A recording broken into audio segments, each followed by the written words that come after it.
My wife announced she was bringing her ex back into our home and said confidently, "My parents won't let you fight this." I nodded. That afternoon, I sat across from her father and said something she never expected me to say. By dinner time, the family meeting took a turn no one was prepared for. I'm 42, married for 14 years, and I just discovered that family loyalty has a price tag, and I'd been paying it alone this whole time. My wife and I met when we were both in our late 20s. She came from money, not obscene wealth, but comfortable generational resources. Her parents owned a successful regional business, the kind that keeps a family well off for decades. I came from middle-class roots, worked my way through college, built a decent career in operations management. When we married, her parents made it clear they'd helped us with the down payment on our house as a wedding gift. I appreciated it then. Didn't realize it came with strings. The first decade of marriage was relatively smooth.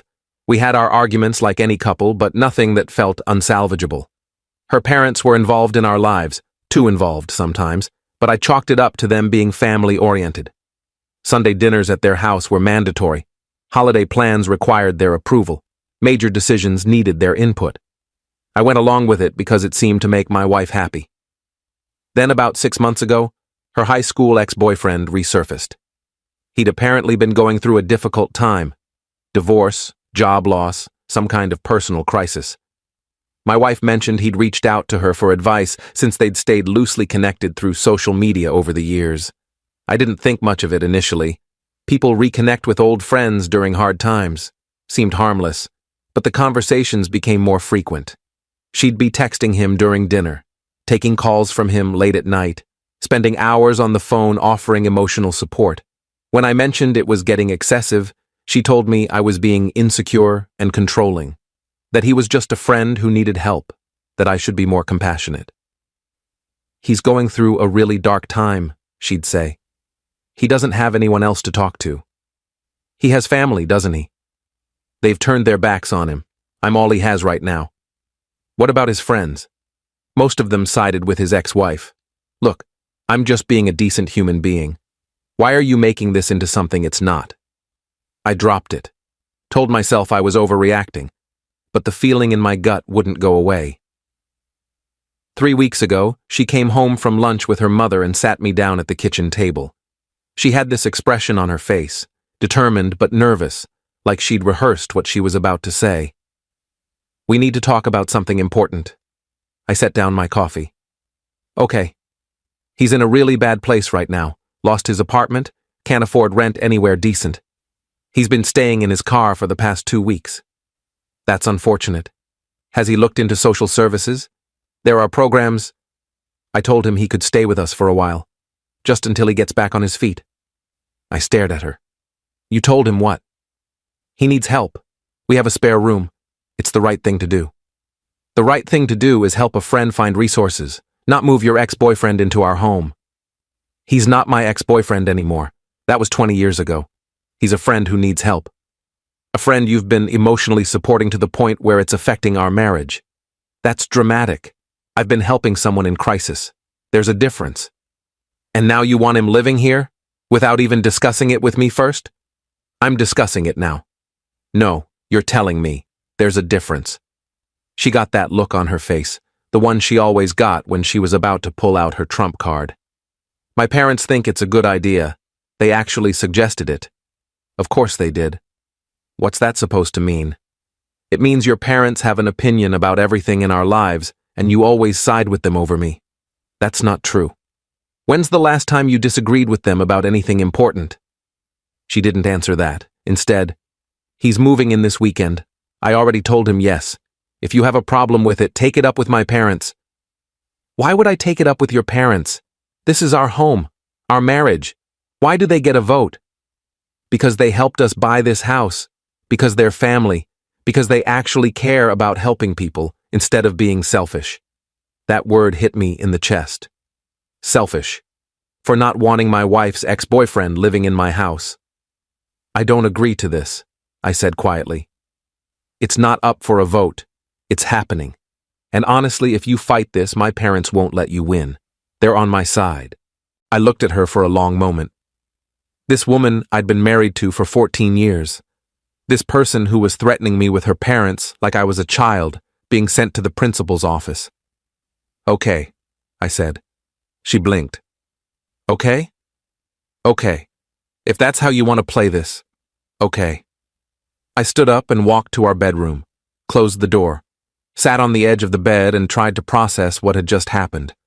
My wife had unilaterally decided to move her ex into our home, had conspired with her parents about it, had threatened me with their support if I objected, had called me selfish for having boundaries. I pulled out my phone and called her father, asked if I could meet him that afternoon. He seemed surprised but agreed. Update 1, I drove to her parents' house at 2 p.m. Her mother was out, which I'd confirmed before scheduling the meeting. This needed to be a conversation with her father alone. He met me at the door, friendly, as always. Come in. Want coffee? No thanks. I need to talk to you about something serious. We sat in his study. He looked concerned. Is everything okay? No. Your daughter told me this morning that she's moving her ex-boyfriend into our house this weekend. She said you and her mother not only approve but suggested it. She also said if I fight it, you won't let me win. He shifted in his chair. She told you that? Word for word. Look, he's in a tough spot. We thought... I need you to understand something, I interrupted. I'm not here to argue about whether helping him is right or wrong. I'm here to tell you that I will not live in a house with my wife's ex-boyfriend. And I need to know if you actually plan to take her side on this. She's my daughter. Of course I support her. Even when she's wrong? I don't think she's wrong to help someone. She's not just helping someone. She's been emotionally involved with him for months. She's on the phone with him for hours. She's prioritizing him over our marriage. And now she wants him living in our home. You really think that's appropriate? He was quiet for a moment. I didn't know about the phone calls. Because she didn't tell you. She's been hiding how much time and emotional energy she's investing in him. This isn't about charity. This is about her maintaining a relationship that threatens our marriage. That's a serious accusation. It's a serious situation. And I need to know where you stand. Because if you're going to back her on this, I need to make my own decisions accordingly. What kind of decisions? The kind where I protect myself. The kind where I stop trying to maintain a marriage where I'm constantly overruled by my wife's parents. The kind where I consult a lawyer. His expression changed. You're talking about divorce? I'm talking about recognizing reality. Your daughter told me this morning that your opinion matters more than mine in my own home. That's not a marriage. That's me being a tenant in a house controlled by her family. Now wait a minute. No, you wait. I've spent 14 years accommodating your family's involvement in our lives. Sunday dinners, holiday plans, financial decisions, everything. I've bitten my tongue when you've overstepped. I've gone along with things I wasn't comfortable with because I thought it was part of being in this family. But this crosses a line. We just want to help. Do you own our house? He frowned. What? The down payment you gave us as a wedding gift, was it a gift or a loan? Do you have any legal claim to the property? Of course not. It was a gift. Then why does my wife think you have the authority to overrule me about who lives there? He didn't have an answer. Here's what's going to happen, I continued. You're going to call your daughter and tell her that moving her ex into our home without my agreement is unacceptable. You're going to tell her that you and her mother don't actually support this plan, and you're going to tell her that she needs to respect her marriage more than her history with this guy. And if I don't? Then I'm filing for divorce, and when your daughter asks why, I'm going to tell her it's because her parents taught her that marriage is a democracy where her family gets more votes than her husband. I'll also make sure everyone understands that you encouraged her to move an ex-boyfriend into our marital home. See how that plays in your social circles. His face went red. That sounds like a threat. It's a promise. I'm not going to be humiliated in my own home while you all pat yourselves on the back for being charitable. This stops now, or I walk. Your choice. I stood up. He stood too. I need to talk to my wife. You do that. I'm going to a hotel tonight. I'll wait for your daughter to call me with a change of plans. If I don't hear from her by tomorrow morning, I'll hear from my lawyer by tomorrow afternoon. I walked out. Update 2, I checked into a hotel downtown. Turned off my phone for 2 hours. When I turned it back on, I had 17 missed calls. 12 from my wife, 3 from her mother, 2 from her father. There were also a dozen text messages, most from my wife, ranging from confused to angry to panicked. Where are you? Dad said you threatened divorce. This is insane. Call me now. I didn't call, not yet. I needed to let them sit with the consequences of their choices for a bit. Around 7 p.m., I got a text from her father. Family meeting at our house at 8. You need to be there. I responded, I'll be there. Your daughter should be prepared to explain herself to everyone. I showed up at 8 p.m. exactly. My wife was already there, sitting on the couch next to her mother. Her father was standing by the fireplace. Her younger brother was there too, looking uncomfortable like he'd been dragged into something he didn't understand. I walked in and sat in the chair across from them. Nobody spoke for a moment. Finally, her mother started, I don't appreciate you threatening my husband this afternoon. I didn't threaten him. I laid out consequences for actions. There's a difference. You can't just demand we stay out of our daughter's life. I didn't demand that. I demanded you stop undermining my marriage. There's a difference. My wife jumped in. This is ridiculous. You're blowing everything out of proportion. Am I? Tell your parents what you told me this morning. The exact words. She glanced at them. I told him that we were helping someone in need. No. You told me your ex-boyfriend was moving into our house, and if I fought it, your parents wouldn't let me win. Tell them that part. Silence. Her brother spoke up. Wait, you said that? I was frustrated. I didn't mean... Yes, you did, I interrupted. You meant exactly that. You've been planning this with your parents for at least a week. You didn't discuss it with me, you announced it, and you used your family as a threat to make sure I complied. Her father cleared his throat. I didn't realize the extent of your connection with this man. My wife's head snapped toward him. What? Your husband mentioned you've been on the phone with him for hours, that this has been going on for months. You didn't mention that when you asked us about him staying with you. Because it's not relevant. I've been helping a friend through a crisis. It's relevant, I said, when that friend is someone you used to date and when your support of him has taken priority over your marriage. That's not true, isn't it? When's the last time we had dinner together without you taking a call from him? When's the last time we had a conversation that didn't get interrupted by his texts? When's the last time you prioritized us over him? She didn't answer. Her brother, bless him, asked, Why does he need to stay with you? Can't mom and dad help him if they think it's so important? Everyone looked at him, then at the parents.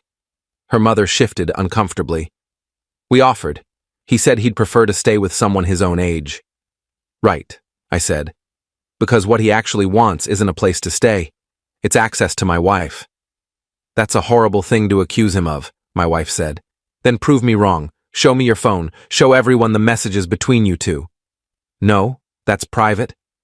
Private from your husband? You're trying to make me feel guilty for being a good person.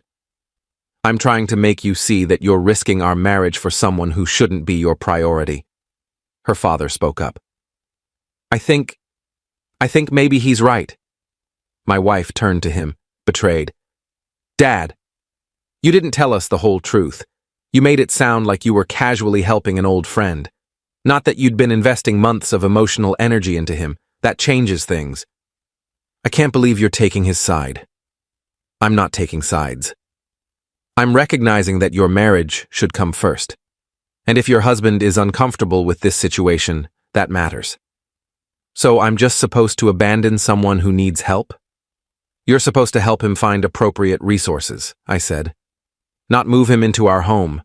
There are shelters, programs, family services. If you want to help him financially, we can discuss contributing to his security deposit somewhere else. But he's not living with us.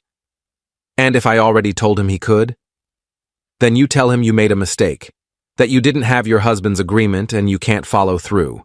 You apologize and you help him find alternatives. She looked around the room, at her parents, who were now quiet, at her brother, who looked sympathetic to me, at me, probably seeing something in my expression she didn't like. I can't believe you ambushed me like this. You ambushed me this morning. This is me responding. Update 3. The meeting ended with my wife agreeing, reluctantly, not to let her ex move in. Her parents backed me up finally. Her mother was quieter about it, clearly uncomfortable with taking my side over her daughter's, but her father was firm. My wife left her parents' house angry. I stayed behind for a few minutes to talk to her father privately. "I appreciate you backing me up." He nodded. I didn't realize how far this had gone. She's always been stubborn, loyal to people, sometimes too loyal. This isn't about loyalty. This is about appropriate boundaries. "I know. Look, I need to apologize. We've been too involved in your marriage. I see that now. The down payment on the house, it was meant as a gift, but I think we've held it over both of you like we still had a say in your lives." "You have. I know. I'm sorry. That changes now. Does it? Or does it change until the next crisis when your daughter wants something and expects you to back her up?" He looked uncomfortable. "I'll talk to my wife. We need to set better boundaries, too." I left shortly after. Didn't go home. Stayed another night at the hotel. Needed space to think about what came next. My wife called me around midnight. I answered. "Are you coming home?" "Eventually." "When?" "When I'm ready." "This is childish. You got what you wanted. He's not moving in. Why are you still punishing me?" "I'm not punishing you. I'm processing the fact that my wife tried to force her ex-boyfriend into our home and threatened me with her parents when I objected." "I didn't threaten you." "Yes, you did. And the fact that you don't see it that way is part of the problem." Silence. Then, "What do you want from me?" "I want you to understand why this was wrong. Not just agree not to do it, but actually understand why what you did was a betrayal. I was trying to help someone. At the expense of our marriage, at the expense of my comfort and boundaries, without my input or agreement, using your family as leverage against me. Those aren't the actions of a partner." "So what, you want me to apologize?" "I want you to mean it when you apologize. I want you to actually examine why you thought any of this was acceptable. I want you to prioritize our marriage over whatever emotional connection you have with him." "I don't have an emotional connection with him. You've been talking to him for hours every day for months. You defended him over me. You plan to have him live in our house. If that's not an emotional connection, what is it?" She didn't answer. "I'll be home tomorrow," I said. "But we're going to counseling. Non-negotiable." "Fine. And you're going to tell him that he can't stay with us, and why. That it's not appropriate given the strain it's putting on your marriage." "I already told him." "What did you say?" "That my husband isn't comfortable with it and we need to find another solution." "Did you tell him why?" "What do you mean? Did you tell him that you've been investing too much in him and it's affecting our marriage? That we need boundaries?" "No, I just said you weren't comfortable." "So you made me the bad guy." "I didn't." "Yes, you did.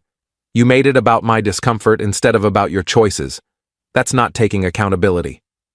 "What do you want me to say to him?" "I want you to tell him the truth. That you've been leaning on him emotionally in ways that aren't appropriate for a married woman. That you need to step back and focus on your marriage. That while you care about him as a friend, you can't continue this level of involvement." That feels cruel. It's honest. And if honesty feels cruel, that tells you something about the situation. She hung up on me. Update 4. I came home the next afternoon. My wife was there, had clearly been crying. We sat in the living room and talked for hours. She finally admitted that she'd been using him as an emotional outlet, that our marriage had felt stale and he'd been exciting and nostalgic, that helping him made her feel needed and important in ways she hadn't felt in our relationship lately. "Why didn't you talk to me about feeling that way?" "Because I didn't want to hurt you, and I didn't want to admit that I was bored." "Bored. Not with you. With us. With the routine. With the life we've built. It's comfortable and stable, and I should be grateful, but sometimes I just feel stuck. So instead of working on our marriage, you invested in him.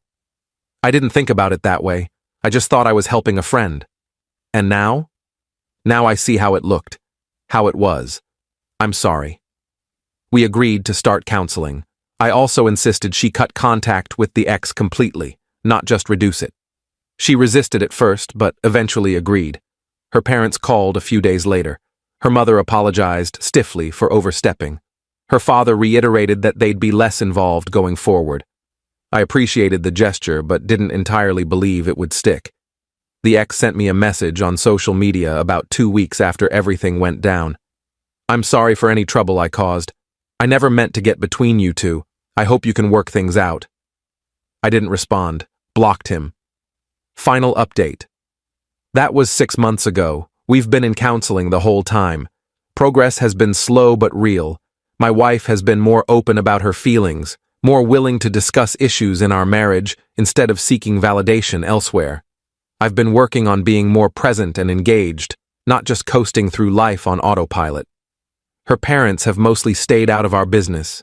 There was one instance where her mother tried to make plans without consulting us first, and my wife actually shut it down herself, said we needed to be consulted, not informed. I was proud of her for that. The ex found somewhere else to stay, last I heard. Got back on his feet, found a job. My wife still follows him on social media but doesn't interact with his posts. I check occasionally, not because I don't trust her, but because trust takes time to rebuild. Our marriage isn't perfect, but it's ours now in a way it wasn't before. We make decisions together. We prioritize each other. We don't hide behind family or outside relationships when things get difficult. I learned that sometimes the only way to save a marriage is to be willing to end it. That boundaries mean nothing if you're not prepared to enforce them. That family involvement in a marriage can be toxic even when it's well-intentioned. My wife learned that emotional affairs are still affairs. That nostalgia is a trap. That the grass isn't greener, it's just different grass. That marriage requires active participation, not passive existence. Her parents learned that helping their daughter doesn't mean always taking her side. That supporting her sometimes means telling her she's wrong. That their wedding gift didn't come with lifetime voting rights on our life decisions. We'll see where we are in another 6 months, another year. But right now, we're actually working on us instead of pretending everything is fine while it falls apart. That's something. The house is just ours now. No ex-boyfriend sleeping in the spare room. No parents weighing in on who should live here. Just the two of us, trying to build something worth keeping. It's not the ending I wanted 6 months ago. It's not the revenge story where I left and everything fell apart and I rode off into the sunset. It's just two people who almost lost each other, deciding that maybe they're worth fighting for after all. Maybe that's enough.